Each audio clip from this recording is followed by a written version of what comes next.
In this tutorial, we will explore how to form the future perfect tense and translate it. To form the future perfect, you'll need to find, as you did with perfect tense and pluperfect tense, your perfect stem. You'll go to your third principal part that you find in the dictionary. You'll remove the long I from that third principal part, and whatever's left over is the perfect stem. Onto the perfect stem, you're going to add the future tense forms of the verb to be. Ero, eris, erit. Eremus, eritis, erunt.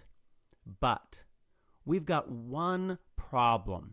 If we had used erunt, which is the future form for they in the verb to be, if we had used that for the future perfect, look at how close the perfect tense and the future perfect would have been. I mean, sure, the erunt ending has a long mark, but even so, speraverunt, they hoped, and speraverunt, they will have hoped, are just too similar. And so, the language made a minor adjustment. Instead of erunt, we use erint to form the future perfect. Here's what you'll have after you've completed that procedure. Now, the future perfect is very rare, and it's translated as follows. The perfect tense just means a completed action in past time. So if the verb is drinks, the perfect tense is drank. But the future perfect describes an action that is already completed from a future time perspective. Here's an example of what I'm talking about. After 3 years, I will have conquered the enemies. And vincero is a future perfect tense form from the verb vinco, vincere, to conquer. And the point is this. Right now, I have not conquered the enemies. I'm going to conquer them in the future.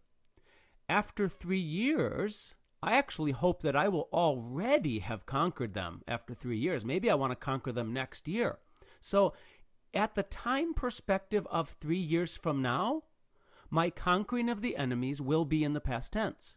But right now, it's still in the future. And so you'll translate future perfect as will have done something. Here's an authentic example from a poem by Catullus. Catullus is talking about having many kisses that he's going to give to his girlfriend. And he talks about a time in the future when they will have made many kisses.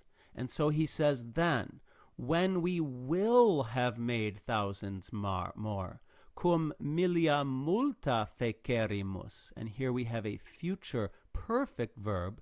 Then we will confuse them, meaning forget the number, lest we know.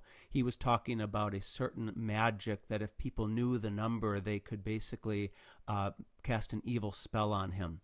So again, future perfect is an action that is past tense from a future perspective.